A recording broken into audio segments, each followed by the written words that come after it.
Good morning students. BA part first economics की class में आप सभी का स्वागत है। बात कर रहे हैं अपन अर्थशास्त्र की। पिछली क्लास में अर्थशास्त्र की अलग अलग अर्थशास्त्रियों के द्वारा दी गई परिभाषाओं के बारे में अपन ने देखा था।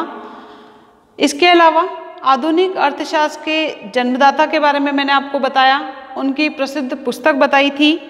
इसके बाद पुस्तक का प्रकाशन कब हुआ वो, और अलग अलग अर्थशास्त्रियों के द्वारा अर्थशास्त्र को जो है, कोई कहता है धन का विज्ञान है, कोई कहता है ये तो मानव कल्याण प्रधान विज्ञान है, कोई कहता है सीमितता प्रधान विज्ञान है, कोई ये कहता है कि विकास प्रधान विज्ञान है अर्थशास्त्र, और कोई कहते हैं आवश्यकता विहीनता प्रधान अर्थशास्त्र को माना गया है अलग अलग अर्थशास्त्रियों के द्वारा। इसमें आप उसको इस प्रकार से भी दे सकते हो कि ये जो अर्थशास्त्र है इसकी जो परिभाषाएं दी गई है अलग अलग अर्थशास्त्रियों के द्वारा इसके बारे में, कि धन प्रधान परिभाषा, धन प्रधान परिभाषा, मानव कल्याण प्रधान परिभाषा, जिसमें मानव के कल्याण को प्रमुख माना गया है, धन को कम तवज्जो दी गई है। इसके बाद सीमितता प्रधान परिभाषा,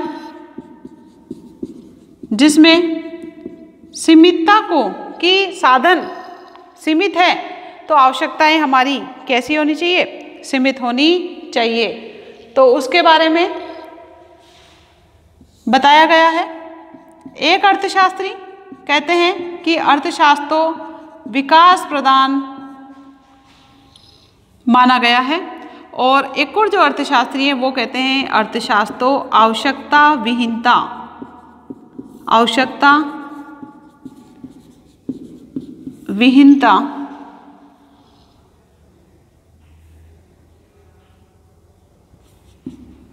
से संबंधित परिभाषा दी गई है। अब इसके अंतर्गत आप यहाँ पर नाम दे सकते हैं। धन प्रधान परिभाषा एडम स्मिथ ने दी है, जो कि अर्थशास्त्र के जन्मदाता माने जाते हैं, अर्थशास्त्र के जनक माने जाते हैं।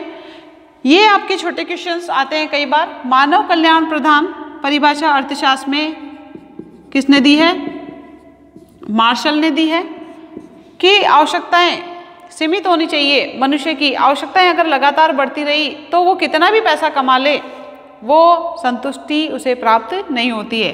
तो सीमितता प्रधान परिभाषाएं रॉबिन्स नामक अर्थशास्त्री के द्वारा दी गई थी। विकास प्रधान परिभाषा प्रोफेसर पॉल ए सैमुअलसन के द्वारा दी गई है, और आवश्यकता विहीनता परिभाषा आपकी प्रोफेसर जे के मेहता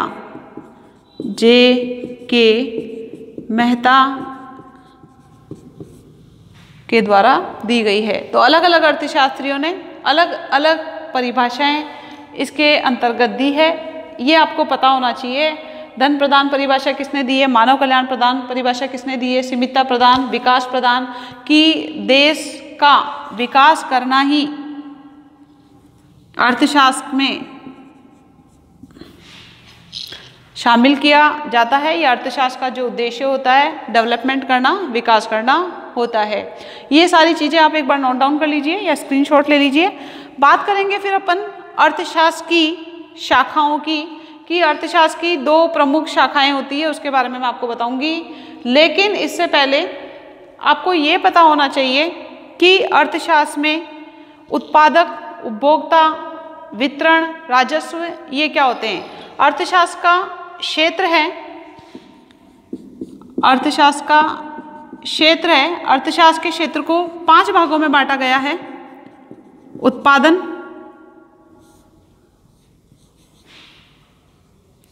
उपभोग, वितरण,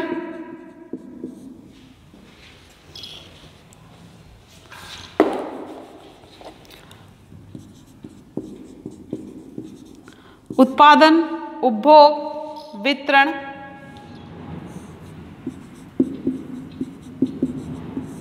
राजस्व, उत्पादन, उपभोग, वितरण, राजस्व। राजस्व में आपका आय आ जाती है। उत्पादन किसके द्वारा किया जाता है? उत्पादन उत्पादक के द्वारा किया जाता है, जो वस्तु को बनाता है। उपभोग जो वस्तु को यूज करता है, जो कि क्रेता हो गया, और ये हो गया आपका विक्रेता, जो वस्तु को बनाता है। वितरण, वितरण किसमें किया जाता है? लोगों में, आपस में। क्रेता और विक्रेता यानी कि जो भी वस्तु बनाई जाती है उसका बाजार में बेचा जाता है, उसके बदले में उसे मुद्रा प्राप्त होती है। राजस्व के अंतर्गत आपकी आय आ जाती है, और ये हो गया आपका व्यय। आय प्राप्त होती है तो व्यय किन किन चीज़ों के अंतर्गत किया जाता है, ये आपके उत्पादन के क्षेत्र के अंतर्गत आता है। बात करते हैं उत्पादन। जो उत्पादनकर्ता के द्वारा किया जाता है वो उत्पादन कैसे करता है? तो उत्पादन करने के लिए उत्पादक उत्पादन के साधन काम में लेता है। जैसे कि मैंने आपको बोला या मैंने सोचा है कि मैं एक उत्पादक हूँ और मुझे उत्पादन करना है, तो मैंने उत्पादन करने की सोचा, तो ऐसे उत्पादन नहीं होगा। उत्पादक को उत्पादन के साधन काम में लेने पड़ते हैं। तो उत्पादन के साधन बता देती हूँ मैं आपको। उत्पादन के साधन 5 होते हैं। उत्पादन करने वाले को ही उत्पादक बोला जाता है, जो वस्तु का उत्पादन करता है। तो जो उत्पादन के साधन हैं वो 5 होते हैं। फर्स्ट है आपका भूमि, सेकंड हो गया आपका श्रम, थर्ड हो गया पूंजी, फोर्थ हो गया साहस, साहसी कर दो इसको, और फिफ्थ हो गया संगठन। तो जो भी व्यक्ति वस्तु को बना रहा होता है उसको इन उत्पादन के साधनों की आवश्यकता होती है। भूमि, श्रम, पूंजी, साहसी और संगठन। अगर मेरे को कोई बिजनेस करना है या कोई खेती करनी है या कोई अनाज उत्पन्न करना है, तो सबसे पहले मुझे किसकी आवश्यकता होगी? सबसे पहले मुझे भूमि की आवश्यकता होती है। अगर मेरे पास भूमि है, जमीन है, तो कोई दिक्कत नहीं है। अगर जमीन नहीं है तो मुझे उस जमीन को किराए पर लेना पड़ता है, रेंट पर लेना पड़ता है। तो भूमि जो कि मैंने कंपनी को स्थापित करने के लिए या अनाज उत्पन्न करने के लिए ली है, उसके बदले में मुझे इसका प्रतिफल देना पड़ता है, और वो प्रतिफल कहलाता है आपका लगान के रूप में। तो जिस भी व्यक्ति से आप जमीन किराए पर लोगे, भूमि किराए पर लोगे, उसके बदले में आपको उसका लगान देना होगा। बात करते हैं दूसरे उत्पादन के साधन की, श्रम। अगर आपके पास व्यक्ति घर के लोग हैं तो कोई दिक्कत नहीं है। अगर घर के लोग नहीं है तो आप बाहर से श्रमिक लेके आओगे और उनसे काम कराओगे। उसके बदले में श्रमिक को उसका प्रतिफल दिया जाता है। किस रूप में? मजदूरी के रूप में। 8 घंटे 10 घंटे जो भी काम कराया जाता है उसके बदले में उसे प्रतिफल दिया जाता है। जो आपने बिजनेस शुरू किया है उस बिजनेस में पूंजी आपकी है तो कोई दिक्कत नहीं है। लेकिन अगर पूंजी अपनी नहीं है, अपन दूसरे व्यक्ति से उधार लेके आ रहे हैं, बैंक से उधार लेके आ रहे हैं, अपने रिश्तेदार से उधार लेके आ रहे हैं, उसके बदले में हमें क्या देना पड़ेगा? ब्याज देना पड़ता है। तो पूंजी का प्रतिफल क्या हो जाता है? ब्याज हो जाता है। नेक्स्ट बात करते हैं साहसी की। उत्पादनकर्ता जो भी होता है, जो वस्तु को बनाता है, उसको साहसी बोला जाता है। क्यों? क्योंकि जरूरी नहीं है कि वो जो बिजनेस शुरू कर रहा है या बिजनेस उसने स्टार्ट किया है उसमें लाभ ही हो। काम तो वो लाभ की आशा से करता है। कई बार लाभ के साथ साथ हानि की आशंका भी बनी रहती है, इसलिए उसको उत्पादनकर्ता को क्या बोला जाता है? साहसी बोला जाता है। तो साहसी का जो प्रतिफल होता है वो क्या होता है? लाभ होता है। इन उत्पादन के साधनों को देने के बाद जो उसके पास जो पैसा बचता है वो लाभ कहलाता है। संगठन इन सबको मिलाना ही, इन सबको किस प्रकार से यूज करना है कि लागत कम और उत्पादन ज़्यादा हो सके, क्योंकि एक जो उत्पादनकर्ता होता है उस उत्पादनकर्ता का उद्देश्य क्या होता है, लाभ कमाना। उस उत्पादनकर्ता का उद्देश्य होता है लाभ कमाने के लिए उसे लागत को कम करने की कोशिश करनी होती है कि वो वस्तु जो बना रहा है उसकी लागत किस प्रकार से कम हो सके। उसके लिए वो श्रमिक ज़्यादा काम में ले या मशीनें ज़्यादा काम में ले। मशीनें ज़्यादा काम में ले रहा, अगर मशीनें सस्ती पड़ रही है तो मशीनें ज़्यादा काम में लेगा और श्रमिक कम काम मिलेगा। अगर उसे श्रमिक सस्ते पड़ रहे हैं तो श्रमिक ज़्यादा काम मिलेगा और मशीनें कम काम मिलेगा। कुल मिला के उत्पादन को इस प्रकार से संगठित करना है, इस प्रकार से बनाना है, उत्पादन के साधन इस प्रकार से लगाने हैं कि उसका लाभ कमाने का जो उद्देश्य है वो पूरा का पूरा हो जाए। ये अर्थशास्त्र के आपके जो है मैंने आपको उत्पादन के साधन बताए हैं। इन उत्पादन के साधनों के बिना कोई भी उत्पादन कार्य नहीं हो सकता है। इन साधनों की हर व्यक्ति को, हर व्यापारी को, हर पूंजीपति को आवश्यकता पड़ती है, चाहे खेती कर रहा हो, चाहे कंपनी खोल रहा हो, चाहे उद्योग खोल रहा हो या कोई कारखाना स्टार्ट कर रहा हो, कोई भी बिजनेस शुरू करता है। इसका भी स्क्रीनशॉट ले लीजिए आप लोग।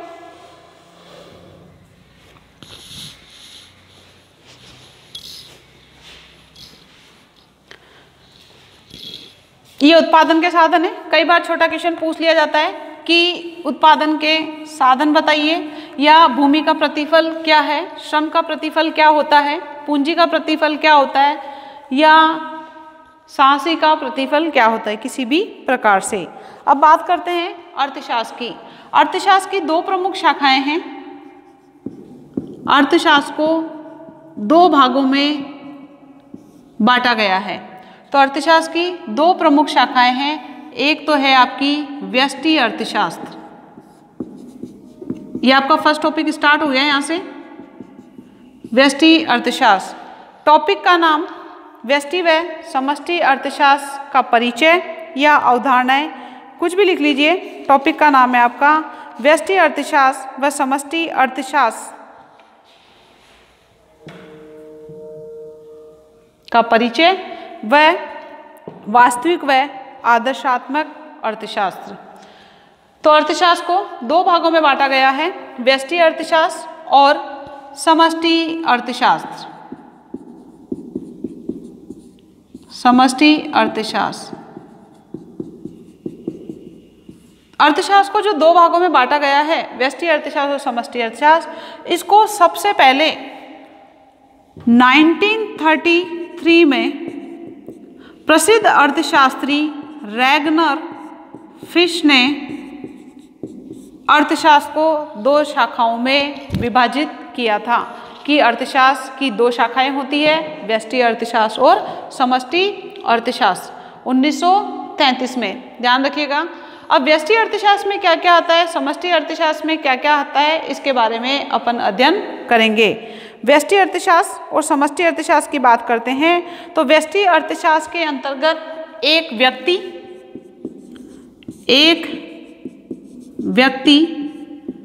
एक फर्म, एक को वैयक्तिक भी लिख सकते हो, वैयक्तिक उद्योग, बात एक ही है, एक उद्योग,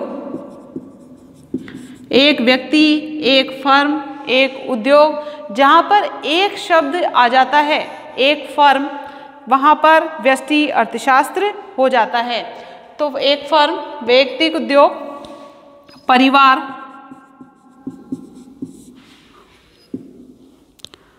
वैयक्तिक बचत, वैयक्तिक बचत, वैयक्तिक विनियोग,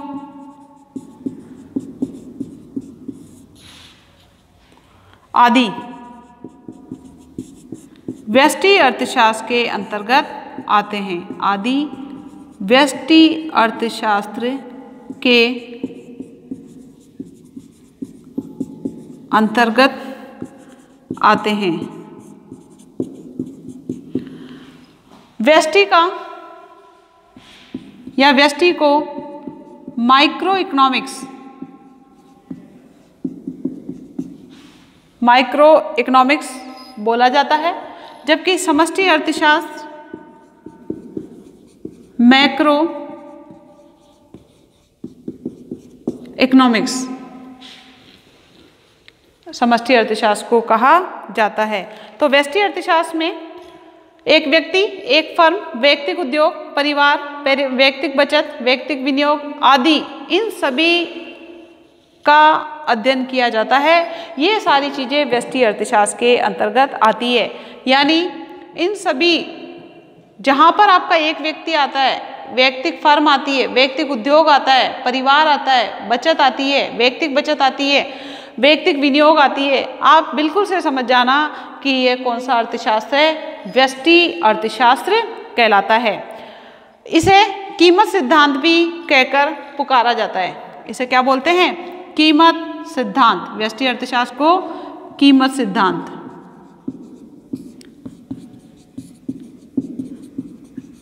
सिद्धांत भी कहा जाता है। ये जो माइक्रो शब्द है, माइक्रो शब्द ग्रीक शब्द मैक्रोस से बना है। ये माइक्रो शब्द आपका किससे बना है? ग्रीक शब्द मैक्रोस से।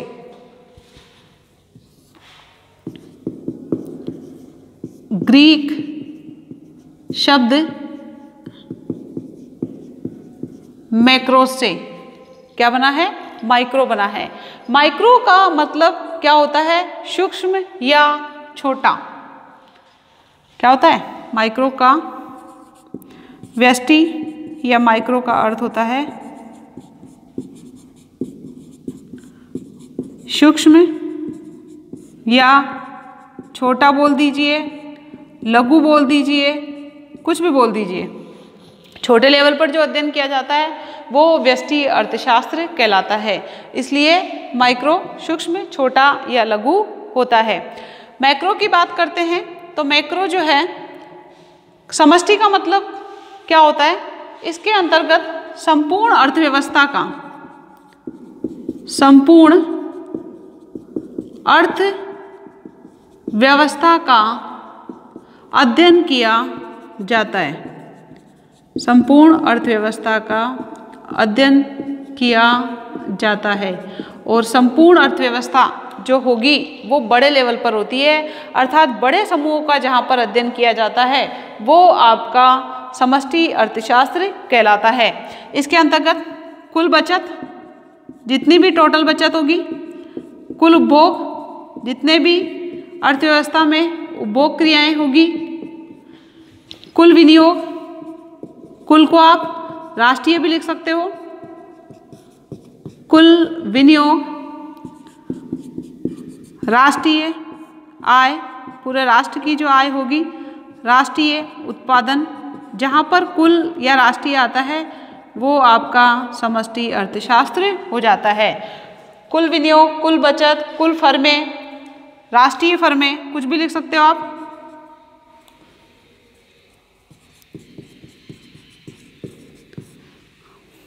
जहाँ पर राष्ट्रीय या कुल से संबंधित चीज आ जाएगी वो आपका समष्टि अर्थशास्त्र कहलाता है। इन सब का अध्ययन किसमें होगा? समष्टि अर्थशास्त्र के अंतर्गत होता है। समष्टि अर्थशास्त्र के अंतर्गत होता है। और जहाँ पर कुल आ जाएगा, जहाँ पर संपूर्ण आ जाएगा, जहाँ पर राष्ट्रीय आ जाएगा, वो अर्थव्यवस्था कौन सी अर्थव्यवस्था होती है? वो बड़ी अर्थव्यवस्था होती है। इसलिए समष्टि अर्थशास्त्र बड़े स्तर पर का मतलब बड़ा या व्यापक रूप से जो अध्ययन किया जाता है वो समष्टि अर्थशास्त्र के अंतर्गत किया जाता है। इस मैक्रो इकोनॉमिक्स को आय सिद्धांत कहकर पुकारते हैं। जैसे माइक्रो इकोनॉमिक्स को कीमत सिद्धांत कहकर पुकारा जाता है, उसी प्रकार समष्टि अर्थशास्त्र को जो है आय सिद्धांत, यहाँ पर कर लीजिए, आय सिद्धांत कहकर पुकारा जाता है मैक्रो इकोनॉमिक्स को। इस प्रकार व्यष्टि अर्थशास्त्र और समष्टि अर्थशास्त्र, जो कि अर्थशास्त्र की दो शाखाएं हैं, इसके बारे में मैंने आपको बताया है। इसको आप एक बार या तो स्क्रीनशॉट क्लिक कर लीजिए या इसको नोट डाउन कर लीजिए।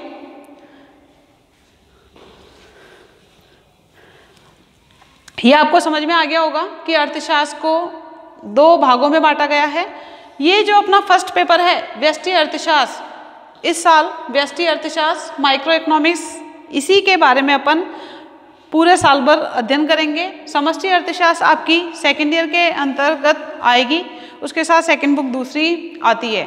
तो एक व्यक्ति, एक फर्म, व्यक्तिगत उद्योग, परिवार, ये सारी चीजें व्यष्टि अर्थशास्त्र के अंतर्गत आती। अब व्यष्टि अर्थशास्त्र में कौन कौन से सिद्धांत आएंगे और समष्टि अर्थशास्त्र में कौन कौन से सिद्धांत आएंगे, इसके बारे में देखेंगे।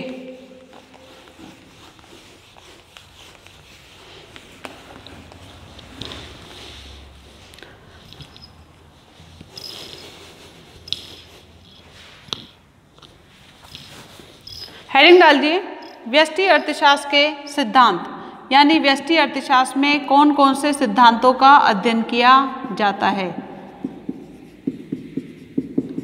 व्यष्टि अर्थशास्त्र के सिद्धांत। व्यष्टि अर्थशास्त्र के सिद्धांतों को जो है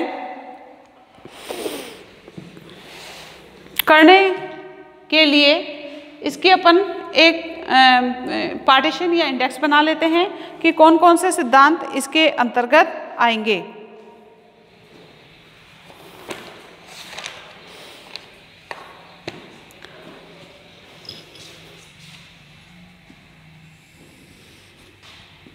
फर्स्ट, वस्तु मूल्य निर्धारण सिद्धांत। वस्तु मूल्य निर्धारण सिद्धांत, जिसको क्या बोलेंगे, कीमत सिद्धांत बोलेंगे। वस्तु की कीमत का जो निर्धारण होता है वो वस्तु की मांग और वस्तु की पूर्ति के द्वारा होता है। वस्तु की मांग किसके द्वारा की जाती है? वस्तु की मांग उपभोक्ता के द्वारा की जाती है। और वस्तु की पूर्ति किसके द्वारा की जाती है? वस्तु की पूर्ति उत्पादक के द्वारा की जाती है। उपभोक्ता का मतलब क्रेता होता है और उत्पादक का मतलब विक्रेता होता है। तो वस्तु की जो कीमत निर्धारित होगी वो मांग और पूर्ति के संतुलन से होती है। ये आपको आगे के टॉपिक्स में क्लियर हो जाएगा। वस्तु मूल्य निर्धारण सिद्धांत, जिसको कीमत सिद्धांत बोलते हैं। इसके बाद साधन मूल्य निर्धारण सिद्धांत। साधन मूल्य निर्धारण सिद्धांत, जिस प्रकार से वस्तु की कीमत वस्तु की मांग और पूर्ति के द्वारा निर्धारित होती है, उसी प्रकार जो उत्पादन के साधन होते हैं, भूमि, श्रम, पूंजी वगैरह, उनका भी जो मूल्य है वो उन साधनों की मांग और पूर्ति के द्वारा निर्धारित होती है। इस साधन मूल्य निर्धारण सिद्धांत को क्या बोला जाता है? वितरण का सिद्धांत। क्या बोलेंगे? वितरण का सिद्धांत। नेक्स्ट, आपको इससे पहले वस्तु मूल्य निर्धारण सिद्धांत को भी जो है भागों में बांटा गया है, दो भागों में। एक तो है मांग का सिद्धांत, एक है उत्पादन व लागत का सिद्धांत। मांग का सिद्धांत, सेकंड है उत्पादन व लागत का सिद्धांत। फर्स्ट क्लास में मैंने आपको सिलेबस करवाया था, उसमें मांग का नियम, मांग की लोच, उत्पादन व लागत के सिद्धांत, ब्याज के सिद्धांत, लाभ के सिद्धांत, मजदूरी के सिद्धांत, ये सारे सिद्धांत अपन पढ़ेंगे। तो आप देखोगे कि ये सारे सिद्धांत व्यष्टि अर्थशास्त्र के अंतर्गत आते हैं। इसके आ गया वितरण का सिद्धांत। वितरण, जो उत्पादन के साधन काम में लिए जाते हैं, उनके प्रतिफल के रूप में जो उन्हें प्रतिफल प्रदान किया जाता है, उनके भी सिद्धांत है, जिसमें आपका मजदूरी का सिद्धांत आ गया। तो मजदूरी, लाभ, ब्याज और यहाँ लगान कर लो, मजदूरी, लगान, ब्याज और लाभ, ये सारे साधन मूल्य सिद्धांत या साधन मूल्य निर्धारण सिद्धांत कहे जाएंगे। नेक्स्ट बात करते हैं अपन आर्थिक कल्याण का सिद्धांत।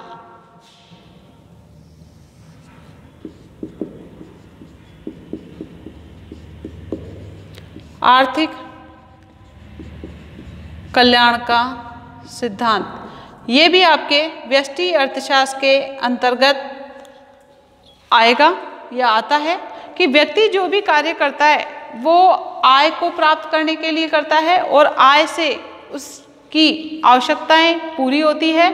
वो धन से विभिन्न प्रकार की वस्तुएं और सेवाएं खरीदता है जिससे कल्याण प्राप्त करता है। इस प्रकार व्यष्टि अर्थशास्त्र के सिद्धांत में ये सारी चीजें आएगी। इसका आप स्क्रीनशॉट ले लो।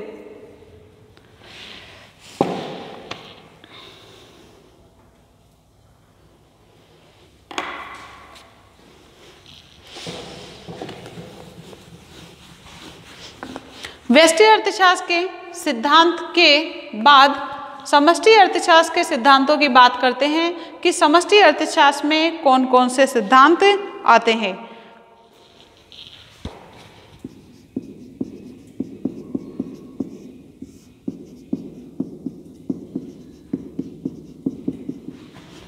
समष्टि अर्थशास्त्र के सिद्धांत, व्यष्टि अर्थशास्त्र को कीमत सिद्धांत पुकारा जाता है तो समष्टि अर्थशास्त्र को आय सिद्धांत कहकर पुकारा जाता है। सबसे पहले जो इसका सिद्धांत आएगा वह है आय व रोजगार का सिद्धांत। जब आप सेकेंड ईयर में आओगे तब आप पढ़ोगे, तब आय और रोजगार के जो सिद्धांत होंगे वो समष्टि अर्थशास्त्र के अंतर्गत आएंगे। ये सारी चीज़ें सेकेंड ईयर में पढ़ी जाएगी, लेकिन आपको ये पता होना चाहिए कि समष्टि अर्थशास्त्र और व्यष्टि अर्थशास्त्र में कौन कौन से सिद्धांत होते हैं। नेक्स्ट है सामान्य कीमत स्तर का सिद्धांत। सामान्य कीमत स्तर का सिद्धांत। कीमत सिद्धांत तो व्यष्टि अर्थशास्त्र को बोला जाता है या करा जाता है, लेकिन समष्टि अर्थशास्त्र में सामान्य का मतलब जिसके अंतर्गत सारी वस्तुएं या पूरे देश से संबंधित वस्तुएं आ जाती है, इसलिए ये सामान्य कीमत स्तर का सिद्धांत समष्टि अर्थशास्त्र के अंतर्गत आता है। लेकिन अगर एक वस्तु की अगर अपन बात करते हैं, जिस वस्तु को मैं बना रही हूँ, अगर उस लेवल की बात करेंगे तो वो आपका व्यष्टि अर्थशास्त्र में आता है। पूरे देश की अर्थव्यवस्था से संबंधित वस्तुओं की बात करते हैं तो वो आपका समष्टि अर्थशास्त्र के अंतर्गत आएगा। इसलिए सामान्य कीमत स्तर का सिद्धांत समष्टि अर्थशास्त्र के अंतर्गत आता है। नेक्स्ट है आर्थिक विकास का सिद्धांत।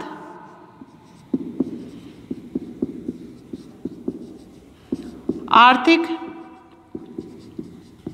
विकास का सिद्धांत, ये जो आर्थिक विकास होता है, जो कि डेवलपमेंट की अगर अपन बात करते हैं, ये किसी एक व्यक्ति, एक परिवार, एक मतलब वैयक्तिक से संबंधित नहीं होता है, पूरे देश से संबंधित होता है। इसलिए विकास से संबंधित जो भी सिद्धांत होगा वो आपका समष्टि अर्थशास्त्र के अंतर्गत आएगा, क्योंकि डेवलपमेंट या विकास जो है एक व्यक्ति, एक समाज, एक परिवार, एक फर्म, इनसे संबंधित नहीं होता है, पूरे देश से संबंधित होता है। नेक्स्ट है आपका वितरण का समष्टिगत सिद्धांत।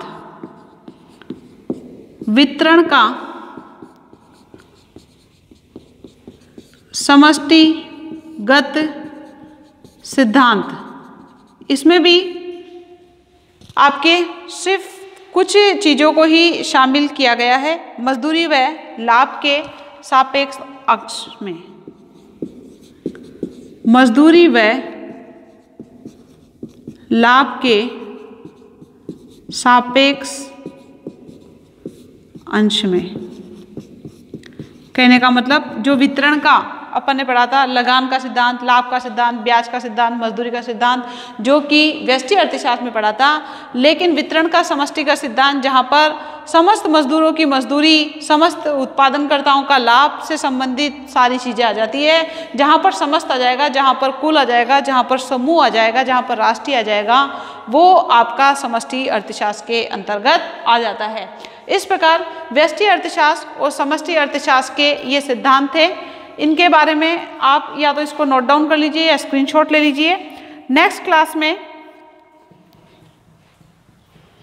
अपन आगे पढ़ेंगे। Thank you.